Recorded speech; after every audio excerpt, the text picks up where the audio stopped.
Kan judulnya ada kurma nggak sini? Oh ada. Oh komplit. Ada kurma. Kalau makan kurma, Nabi SAW biasa makan kurma dengan semangka.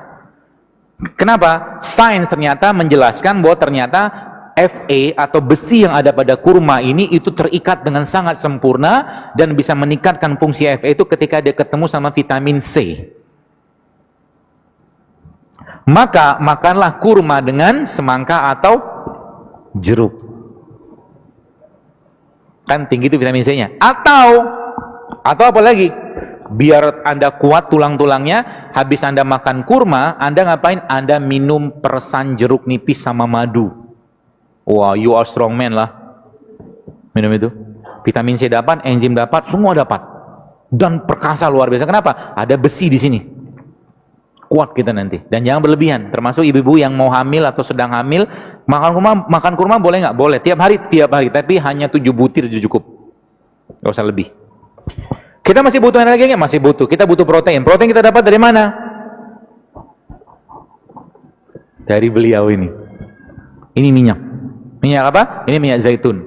Minyak zaitun ini barulah sains ternyata menjelaskan dia mengandung namanya MUFA. MUFA itu medium unsaturated fatty acid. Salah satu minyak terbaik yang bisa digunakan untuk meningkatkan fungsi jantung, membagi kolesterol ada pada zaitun. Sehingga nanti apa? Ketika malam mau tidur minumlah zaitun 1 sendok makan.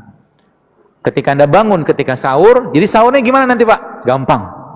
Sahurnya gimana? Anda minum infus kayak beginian, Anda makan kurma 3 butir, minum ini satu botol. Bagus memang sudah dibatasin ya, biar nggak roaming. Minum ini 1 sendok makan, udah cukup buat energisnya. Habis itu ngapain? Doa banyak-banyak. Kan sahur harusnya banyak doa. Ya Allah, kuatkan aku hari untuk beribadah, kuatkan baca Quran ya. Teman-teman kemarin ada lihat postingan saya tentang Ramadan nih. Kalau bisa jadikan Ramadan terbaik, paksain diri Anda. Kalau bisa 1 hari tembus 10 juz. Bisa nggak? Bisa, cuma butuh 5 jam kok. 1 juz itu kira lebih setengah jam lah kalau Anda baca lancar.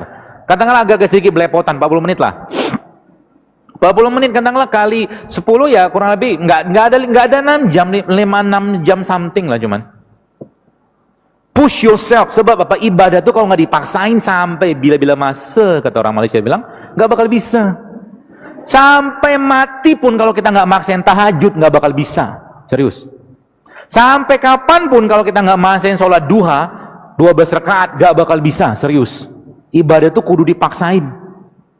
Apalagi Ramadan, pahalanya luar biasa besar. Yang biasa sedekah sekarang 10.000, goceng gitu kan. Ramadan, paksain sedekah yang besar gitu kan. Apalagi kalau kita baca Al-Quran, minta sama Allah. Jadi ketika Anda baca Quran nanti, minta sama Allah, ya Allah, jika ada penyakit dalam badanku, dalam kolbuku, maka jadikan Al-Quran ini sebagai penyembuhnya. Itu janji Allah begitu. Maka, apa yang terjadi? Subhanallah, Al-Quran akan merontokkan radikal bebas kalau bahasa saya. Radikal bebas di mana? Radikal bebas di dalam kolbu kita. Radikal bebas yang ada dalam aliran darah kita. Radikal bebas yang ada pada organ-organ kita. Subhanallah kan? Maka Allah katakan apa dalam Quran? Wa nunazzilu minal Quran ma huwa syifa wa rahmatul lil mu'minin. Dan kami turunkan Al-Quran itu sebagai syifa, sebagai penyembuh. Maka kita harus amat sangat yakin bahwa Al-Quran itu memang penyembuh. Syaratnya gimana? Sama ketika Anda atau seseorang sakit.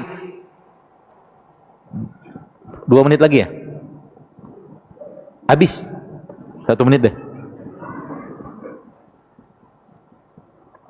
Ketika Anda sakit, berobat ke dokter atau mungkin berobat ke herbalis, lalu Anda dikasih obat, katakanlah, minumlah Pak ya 3 kali 5 kapsul atau 3 kali 500 miligram, nggak sembuh, naikin dosis sama dia, kan gitu. Maka sama juga dengan Al-Quran. Al-Quran ketika belum memberikan efek, naikkan dosisnya. Dahsyat kan? Naikkan dosis baca Al-Quran sampai apa? Sampai kharu sujada wa bukiya.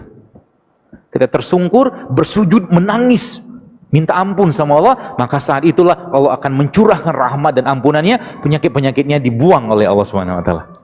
Itu dahsyatnya bulan Ramadan. Ya, maka jangan sibuk dengan makanan bulan Ramadan. Itu kata kuncinya. Sibuk dengan ibadah aja. Banyakin zikir, mungkin yang kerja, ya saya katakan kalau memang sudah selesai kerjaannya ya udah baca Quran, pegang Quran.